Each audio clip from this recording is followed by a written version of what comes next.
하나님의 말씀 고린도전서 5장 1절로 13절까지 보도록 하겠습니다.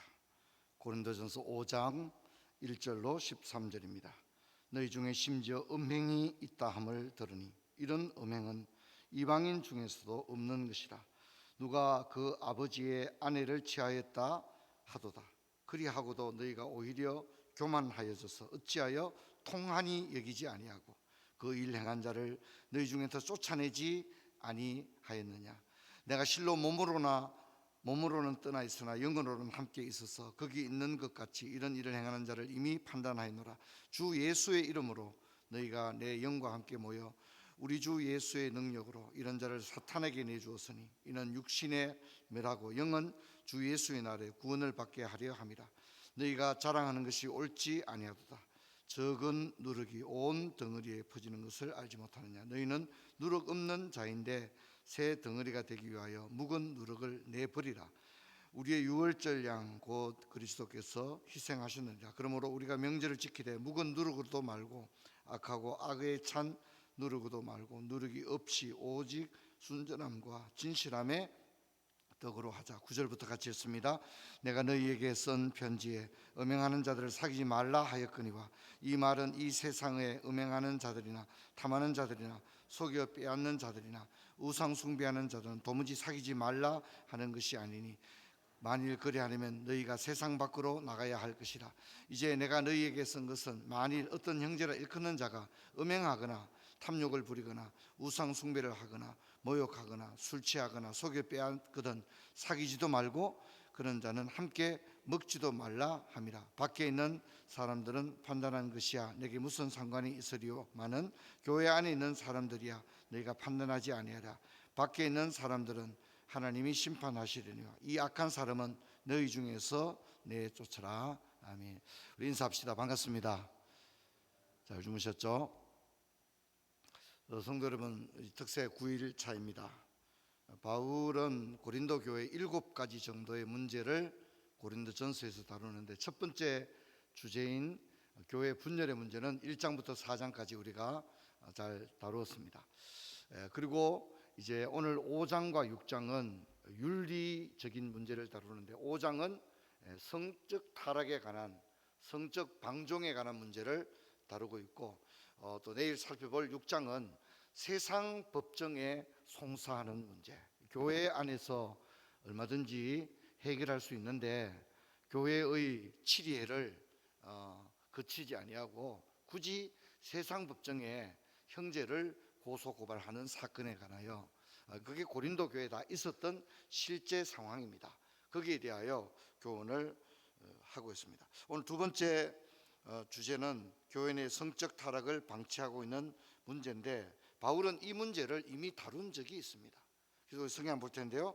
읽었던 5장 9절 보면 내가 너희에게 쓴 편지에 음행하는 자들을 사귀지 말라 하였거니와 이미 이 주제를 가지고 편지를 보낸 적이 있다 그렇게 말합니다. 그래서 사실상 우리는 고린도 전서 후서 두 통의 편지라고 생각하지만 고린도 교회의 바울은 실제로 세 통의 편지를 썼다는 겁니다. 그래서 고린도 전서보다 먼저 쓴 편지가 있었는데 그게 바로 음행에 관한 경고가 담긴 서신이었습니다.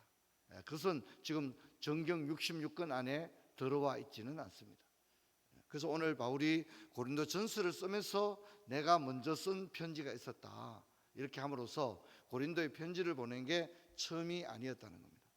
자, 바울은 일찍부터 고린도 교회 안에 성적 타락의 문제가 있음을 이미 간파하고 있었고 그래서 그것에 대한 편지를 보냈는데 고린도 전서를 쓰고 있는 이 순간에도 어떻다는 거죠?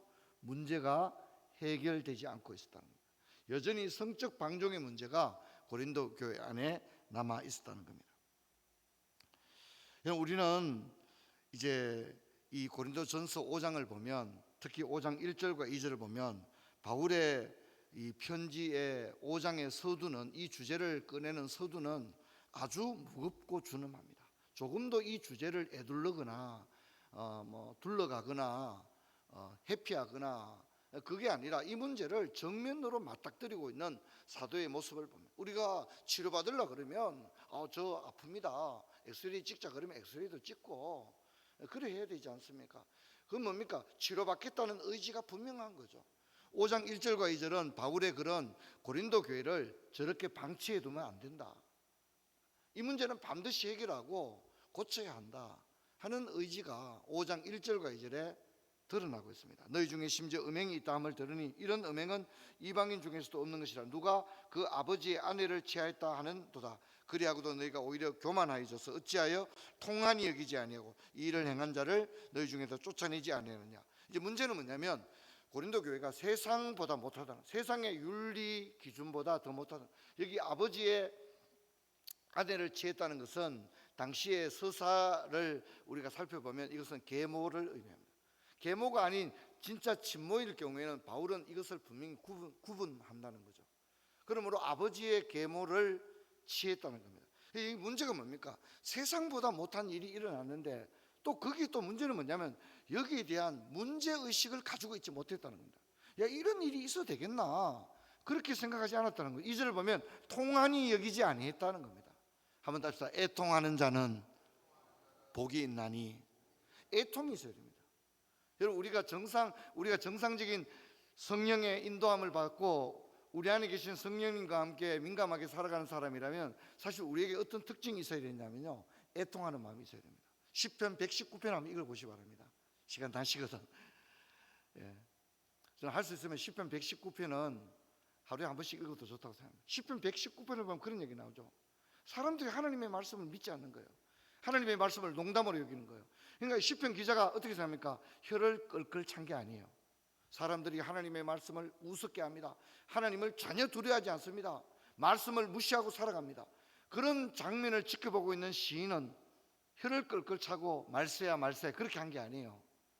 눈에서 눈물이 시냇물처럼 흐르나이다 그러는 거예요. 뉴스를 보고 시냇물처럼 눈물이 흐르는 거예요. 그게 성령의 마음입니다. 할렐루야. 이게 없다, 이건 문제죠. 그 안에 뭐가 들었습니까? 우리 안에 순전한 성령이 계시다면 우리는 또한 성령의 마음을 가질 줄로 믿습니다. 아멘. 크게 합시다. 할렐루야. 새벽에 이렇게 어렵게 나오셨고 40일 특세 우리 다음 세대들 하겠습니까? 여러분, 이왕에 왔으니까 좀 은혜 받읍시다. 여러분, 우리에게는 늘 애통하는 마음, 자식들을 바라보도 어떻게 합니까? 애통하는 마음, 교회를 바라볼 때 애통하는 마음, 믿지 않고 하나님 없이 살아가는 일가 친척들, 그 나이 어린 조카들 바라볼 때 애통하는 마음. 할렐루야.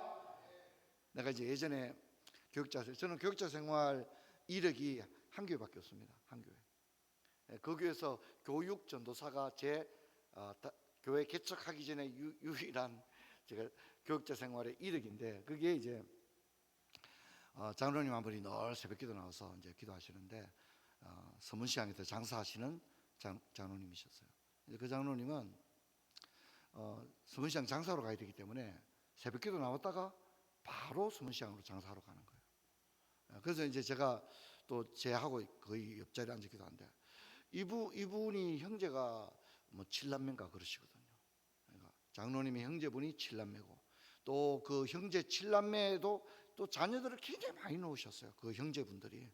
그러니까 진짜 내가 생각할 때는 엄청나게 많아요. 이렇게 많아요. 뭡니까?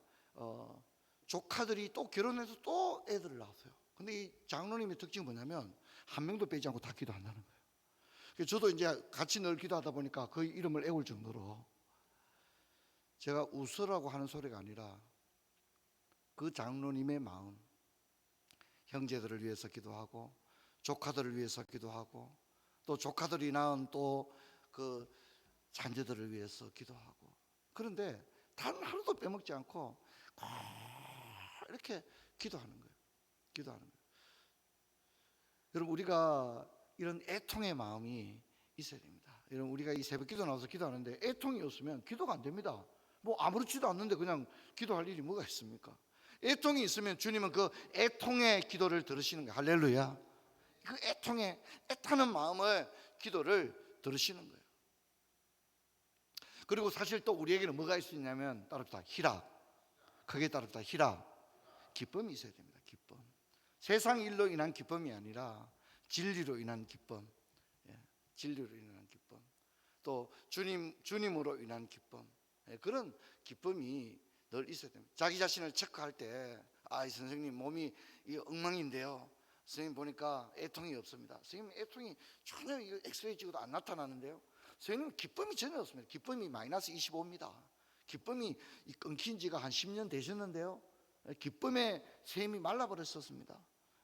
그러니까 동시에 찬송과 감사도 굉장히 치수가 얼마 안 됩니다. 그런 우리가 진단을 스스로 내릴 수 있는, 하나님의 마음을 회복할 수 있는 그런 은혜가 있기를 축원합니다. 다윗도 죄를 범하고 난 다음에 하나님께 기도했죠. 뭐라 기도합니까?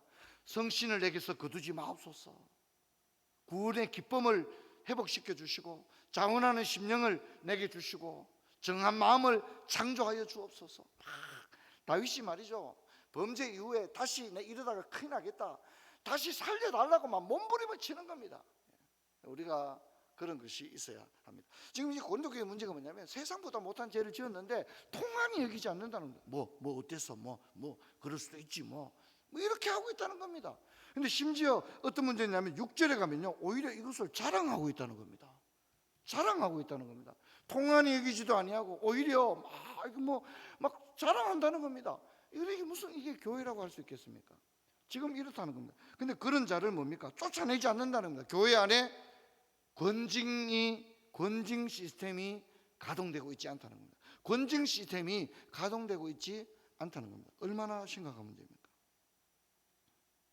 바울은 이걸 놔두면 작은 누룩을 그냥 놔뒀더니 어떻게 됩니까? 온 전체가 부풀어 버린 것처럼 이 작은 죄의 문제를 통한이 여기지 않고 쫓아내지 아니하고 권징을 시행하지 않으면 거룩을 생명으로 살아가는, 교회는 거룩을 잃은 순간 끝나거든요. 교회는 거룩을 잃어버리면 끝납니다. 제가 예전에 좀 아주 강한 강도로 얘기했죠. 교회 안에 금전사고 나면 안 됩니다. 돈 빌려주고 돈 같이 기획 부동산 이런 거 하고 여러분, 그럼 큰일 납니다. 교회를 무너지게 하는 자들입니다. 그리고 교회 안에 음행이 있으면 안 됩니다. 어떤 경우도 음행이 있으면, 여러분 여기에 대해서 굉장히 조심해야 됩니다. 가까운 성도들하고도 서로 조심해야 됩니다. 서로 존중해야 됩니다. 제가 보니까 어떤 분들은 뭐 교회 안에 언니야 막, 언니가 어디 있습니까? 언니라 하면 안 됩니다. 권사님 밖에 얘기하고 집사님 이렇게 해야 되지, 지나다고 언니야 그러고 누나야, 저 누나야도 들어봤다니까요. 누나야도 들어봤어요. 뭐 하자는 거죠? 이건 주님의 거룩한 교회예요. 할렐루야. 주님이 주신 직분 외에는 말하지 마세요. 주님은 우리에게 누나를 준 적이 없어요. 형제 자매, 그죠? 형제님 괜찮아요. 자매님 괜찮아요. 목사님은 목사님으로 불러야죠. 아이고 목사님 내 동생 같고, 제 동생이 아닙니다. 목사입니다. 아무리 내가 나이가 어려도 목사인 거예요. 목사로 분명히 받아야 됩니다. 할렐루야. 어제 우리 배웠죠. 하나님의 말씀을 넘어가지 마라 그랬잖아요. 맞죠? 그죠? 하나님의 말씀, 성경의 교훈을 넘어가지 마십시오. 세상에 노인정을 가져오고 말이죠, 칠성시장을 가져오고 이러면 안 됩니다. 여기는 칠성시장이 아니에요. 교회입니다. 교회. 이것을 잊지 말아야 합니다. 자, 그래서 바울의 결론은 간단합니다. 음행하는 자들을 사귀지 말고 내쫓아라. 내쫓는 게 뭡니까? 권징입니다. 그걸 하는 기관이 뭐죠? 재직회가 아닙니다. 공동회가 아닙니다. 당회입니다. 당회. 그러면 당회 장로님 어떻게 해야 되죠? 그런 일을 직분을 맡긴 당회 장로님들은요, 훨씬 더 그 이상의 윤리 도덕 규정을 가지지 않으면 교회 안에 치리하는 그 자리에 그 권능을 행사할 수 없는 거예요. 자기도 똑바로 안 하면서 어떻게 하자 말입니까? 그렇기 때문에 선생된 자가 더 많은 심판받을 것을 알아라. 성경이 그렇게 이야기를 하는 것입니다.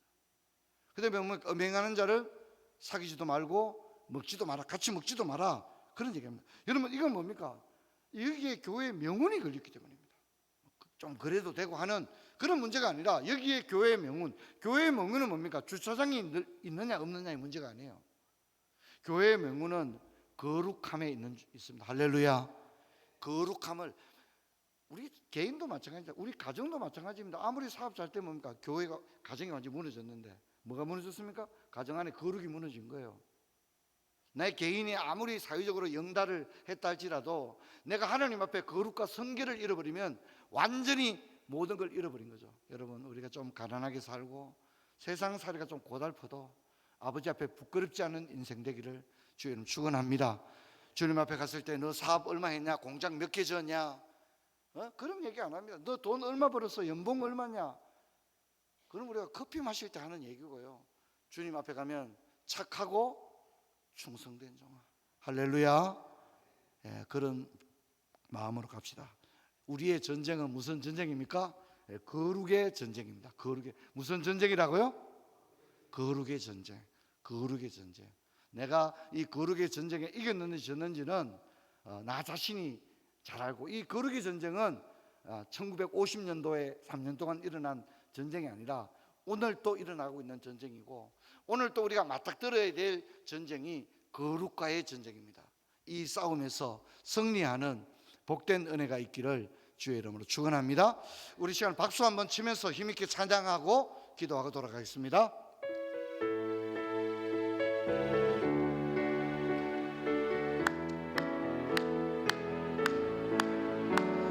우리에게 한 제단이 있으니 십자가 제단에 나가 우리 모든 죄를 씻어버리고 단상의 생활을 보내자. 하늘에 불러서 하늘에 불러서 이 제단 태워주옵소서.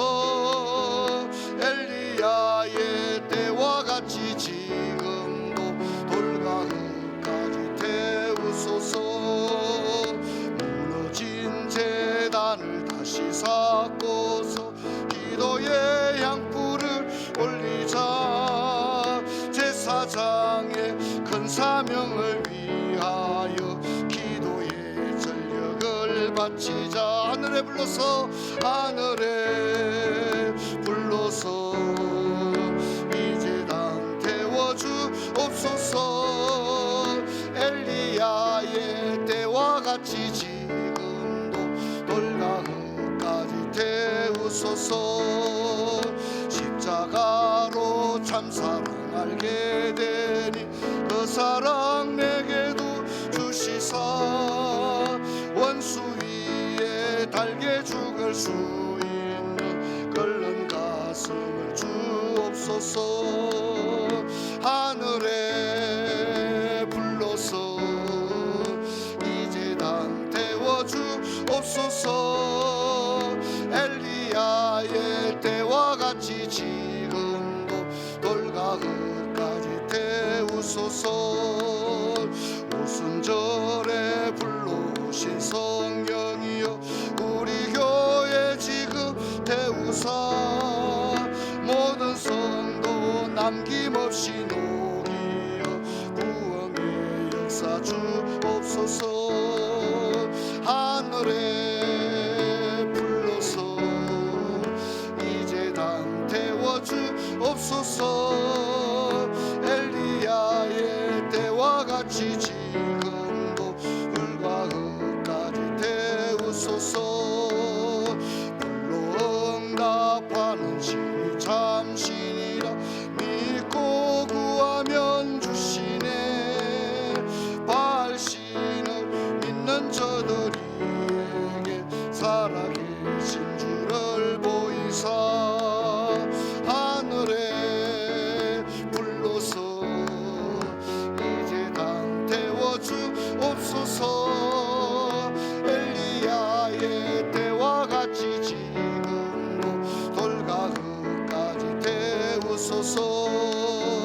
이불이 붙었으면 좋겠다고 단식을 하시듯 주시어 이 교회에 거부를 던지시사 영광이 충천케 하소서.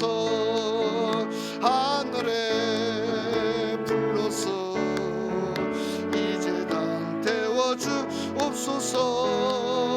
엘리야의 때와 같이 지금도 돌과 흙까지 태우소서. 제단에 붙은 불을 끄지 말라. 아침 저녁 제단에 나가 신앙의 나무들을 벌려놓고 기도의 바람을 부르라. 하늘에 불러서 하늘에 불러서 이 제단 태워주